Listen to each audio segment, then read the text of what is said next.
Ah, la télévision. Voilà un univers passionnant qui fait souvent l'objet de beaucoup de fantasmes. Depuis quelques années, cette industrie est chahutée par l'arrivée massive de plateformes de streaming et elle doit amorcer un profond changement de modèle. Métiers, compétences, formation, c'est un vrai virage et encore une fois, la RH est aux avant-postes. Pour nous raconter cette transformation de l'intérieur, nous avons le plaisir d'accueillir aujourd'hui Brice Viluendas, le responsable du développement RH et de la transformation de Canal+. Bonjour Brice, alors je sais que tu as un périmètre qui est très large puisqu'il couvre à la fois le développement RH avec des activités classiques du type recrutement, marque employeur et talent. Et en plus, tu as également une activité de transformation RH. Est-ce que tu peux revenir pour nous sur cette dernière dimension? Oui, bonjour Béatrice. Tu as parlé effectivement d'un big bang de l'industrie il faut avoir en tête que le groupe Canal+ aujourd'hui, tout le monde connaît évidemment la chaîne cryptée, mais ce sont trois activités principales, hein. La télé payante comme par exemple la chaîne Canal+, la télé gratuite avec des chaînes comme CNews, C-Star, C8, C'est vrai. et puis tout ce qu'on fait autour de la production et la distribution avec Studio Canal. Et aujourd'hui, le groupe Canal+, c'est un groupe qui opère sur 4 continents et dans 40 pays. Donc c'est vraiment un groupe qui est international. Et le secteur est totalement bouleversé, comme tu l'as dit. Ça se traduit par l'arrivée de nouveaux entrants sur ce marché. On a des géants, par exemple, comme Netflix, comme Amazon, comme Disney plus récemment, qui sont arrivés sur ce marché. On a Oui. aussi des acteurs qui viennent sur nos terrains de conquête, comme le sport, par exemple, pas seulement sur le ciné et les séries. Ça se C'est traduit vrai. aussi par une explosion des contenus, un envol des coûts des contenus qui sont produits, et puis aussi une évolution des usages des consommateurs. On parle de l'ubiquité, c'est-à-dire qu'aujourd'hui les gens veulent consommer tout le temps, ils ne veulent plus d'abonnement. Donc c'est ça les transformations profondes de notre secteur qui nous impactent et finalement qui vont impacter toute notre chaîne de valeur. Hmm. Alors, je reboucle Oui. juste, c'est très intéressant ce que tu dis, Brice, parce que on se rend compte que finalement, vous avez une compétition qui arrive, avec des acteurs qui sont issus pas nécessairement de votre secteur, des profils un peu plus start-up. En même temps, vous avez également des changements de comportement de vos auditeurs. Et du coup, vous étiez parti de ce constat-là pour créer ton pôle. C'est ce qui a été le point de départ. Eh bien, la transformation qu'on opère, elle consiste à passer de ce qu'on appelle du broadcast au digital. Cette stratégie de transformation passe par la refonte de nos organisations, le fait de repenser les modes de fonctionnement, nos process aussi, et puis d'enrichir nos savoir-faire. Donc effectivement, dans ce contexte-là, la RH a un rôle qui est stratégique dans la reconfiguration des compétences métiers, Mhm. mais aussi dans la transformation profonde de la culture managériale, avec notamment plus de leadership et plus de transversalité. Donc, on le voit clairement, tu es vraiment au carrefour de tous ces changements. Et comment justement tu as structuré, organisé ton équipe pour mener à bien ta mission? Alors, moi, je suis rattaché à la DRH du groupe et je Mhm. travaille avec l'ensemble des pôles opérationnels et donc des RH opérationnels. Dans mon équipe, j'ai une équipe qui fait ce qu'on appelle du talent acquisition, qui va travailler sur tout ce qui est recrutement, marque employeur, qui va travailler aussi toutes les relations écoles. Mhm. Là, il y a à peu près 5 personnes. Il y a une autre équipe Mhm. qui fait de la formation et qui, depuis 2 ans, bascule sur plutôt ce que j'appelle de la transformation avec tout ce qui est GPEC et accompagnement des équipes en individuel ou en collectif sur tout ce qui est carrière et mobilité. Mhm. Et puis j'ai une équipe qui fait des projets transverses, c'est-à-dire qui va accompagner par exemple les actions de GPEC, qui va travailler sur des process, qui va travailler sur notre politique de diversité d'inclusion, ou encore refondre certains process métiers avec les équipes de SIRH. Très clair. Et Brice, tu le disais en introduction, donc il y a un véritable enjeu de transformation, puisque vous évoluez du coup sur un secteur qui est ultra dynamique. Comment fais-tu pour anticiper l'évolution des compétences? Alors, pour travailler sur l'anticipation des compétences, on a fait de la GPEC avec les pôles opérationnels. On a fait un chantier de fond qui a permis d'identifier finalement une sorte de statut pour les près de 250 métiers du groupe Canal+. On a comme grille de lecture la notion de compétences pour chacun des Mhm. métiers, pour savoir si finalement les compétences clés de chacun des métiers sont en évolution, sont en transformation et dans quel sens vont ces transformations. Donc, on a positionné l'ensemble des métiers sur différents statuts qui sont, par exemple, des métiers qui sont émergents ou qui sont nouveaux, sur lesquels on a besoin d'acquérir de nouvelles compétences, Mhm. des métiers qui sont en transformation, sur lesquels on sent qu'il y a une évolution des compétences, mais qu'on ne sait pas déterminer justement à l'avance et pour lesquels il y a un travail prospectif à mener avec les équipes opérationnelles. On a aussi des métiers sensibles dont les compétences sont plutôt sur le déclin. Et qu'il faut accompagner en reconversion. Et puis après, on a beaucoup de métiers aussi qui sont dits à l'équilibre, sur lesquels finalement les compétences évoluent assez peu. Et est-ce que tu peux nous Voilà. donner, alors je suis pas une spécialiste, Brice, du milieu de l'audiovisuel, mais juste pour se projeter un peu concrètement, est-ce que tu peux me donner un exemple, par exemple, d'un métier qui est plutôt flagué comme étant en émergence, un autre qui est peut-être plus en transformation? Qu'est-ce que c'est dans ton univers?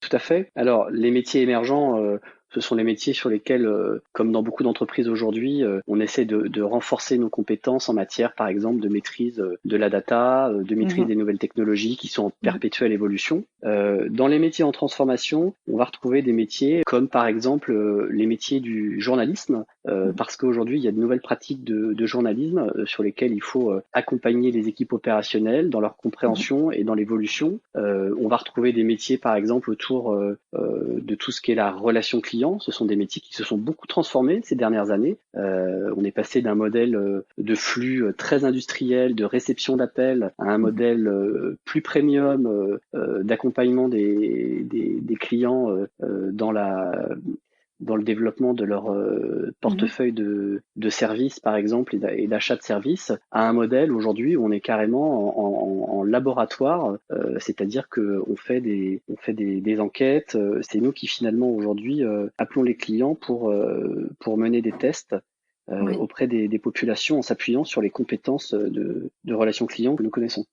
Très clair. Et alors Brice, tu cites quelques métiers, mais alors, moi quand je pense à Canal+, je pense aussi à beaucoup de métiers qui sont très créatifs. Pour toi, quel est l'impact justement de ce type de profil sur la culture RH? Est-ce que ça change quelque chose pour toi? Quelle est la mentalité? Qu'est-ce que tu détectes?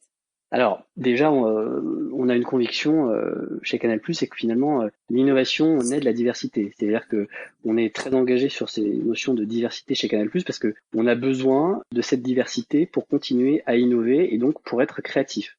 Après, effectivement, ça se traduit chez Canal par différentes cultures. On a une culture autour des métiers de la création, notamment des métiers de l'audiovisuel, par exemple, qui est une culture on va dire de l'informel, une culture de l'influence, on est beaucoup dans le relationnel, on est sur une culture managériale qui est finalement assez jeune, avec une frontière entre la vie pro et la vie perso qui est assez floue.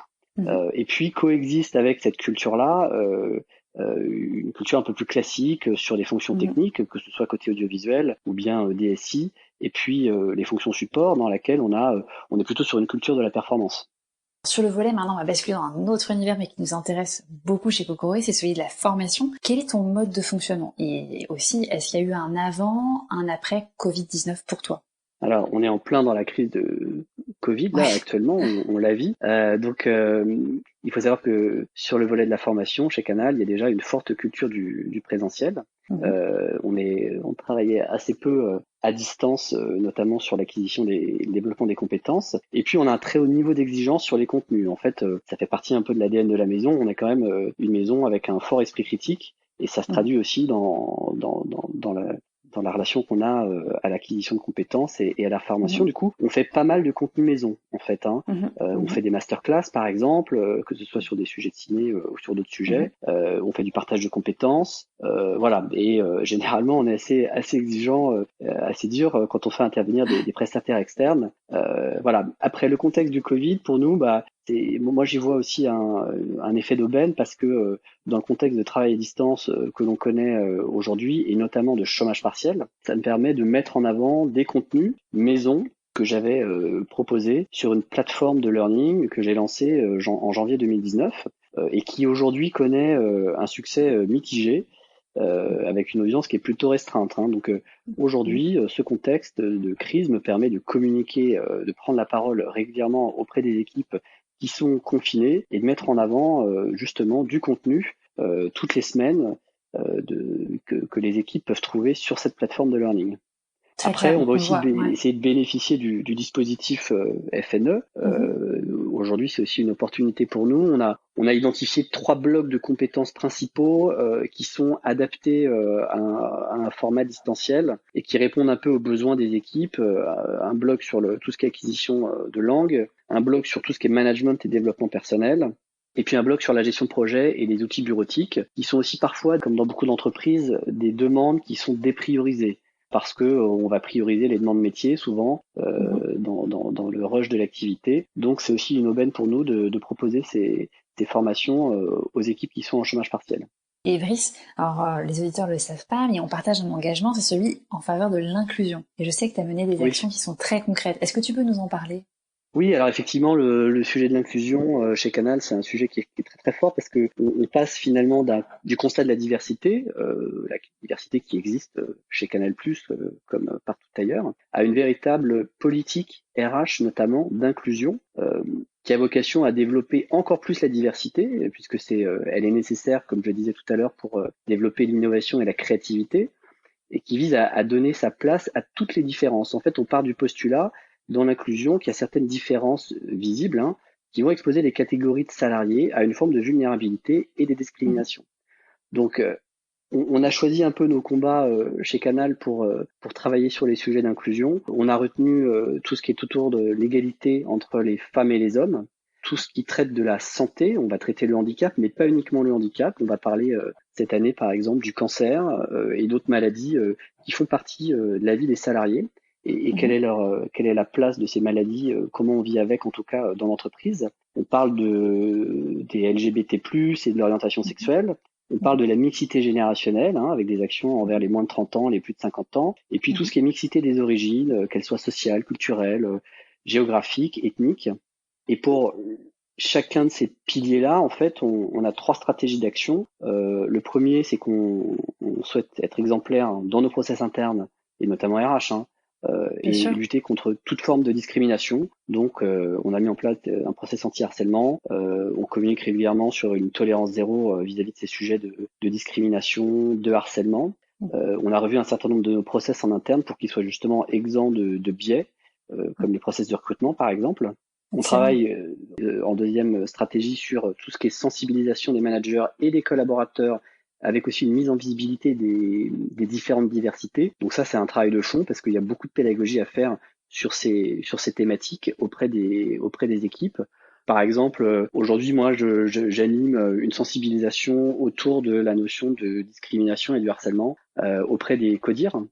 Donc voilà, je rencontre tous les comités de direction du groupe Canal+, les équipes aussi à l'international, pour sensibiliser sur ce qu'est la discrimination, comment elle se traduit, et puis qu'est-ce que le sexisme, par exemple, les différents types de sexisme, qu'est-ce que le harcèlement, et les différentes nuances entre toutes ces notions qui sont assez conceptuelles et qui ont besoin quand même d'être maniées et d'être explicitées avec les équipes. Et puis le troisième axe de notre stratégie, c'est on considère qu'en tant que média, on doit avoir un impact positif sur notre écosystème via nos contenus par exemple, ou alors en engageant nos collaborateurs sur des initiatives externes. On a l'appui du Vivendi par exemple qui nous met à disposition une plateforme qui permet de s'engager, qui nous permet d'avoir une journée dédiée à notre engagement par an qu'on peut prendre sur notre temps de travail.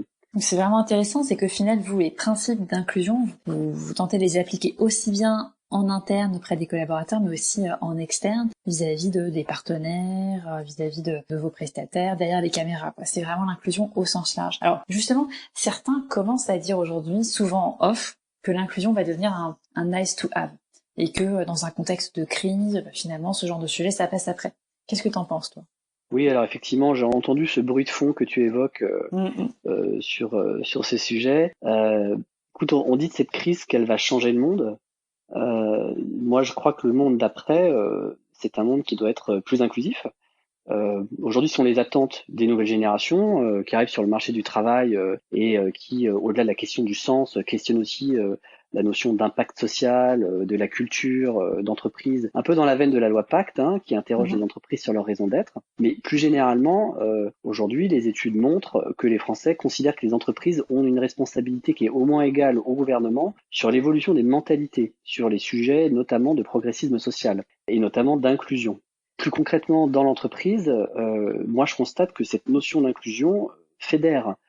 Je trouve que rassembler les équipes en interne autour de valeurs incarnées par ces sujets d'inclusion, c'est puissant dans une culture d'entreprise et Et c'est plus puissant qu'un affichage de valeurs, comme ça a été un peu à la mode il y a quelques années, qui a un côté un petit peu incantatoire.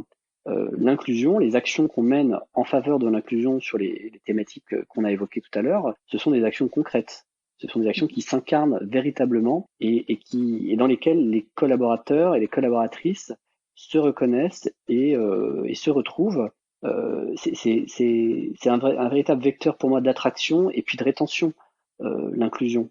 Ok, bah écoute, tu vois, on partage tout à fait cette conviction aussi. Alors sur un autre sujet, je sais que dans ton périmètre, tu as également le programme de télétravail. C'est vraiment un sujet là qui est au cœur de l'actualité en ce moment, et je voulais savoir quelle était ta maturité avant sur ce sujet. Est-ce que vous en avez l'habitude? Est-ce que du coup il y a eu un avant Oui. après Covid?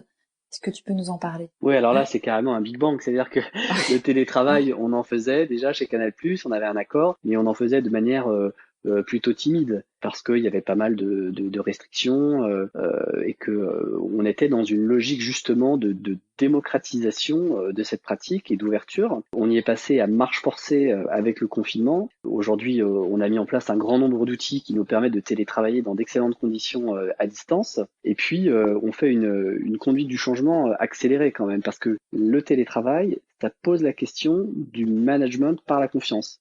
Ce qui est pas forcément évident et qui doit être accompagné.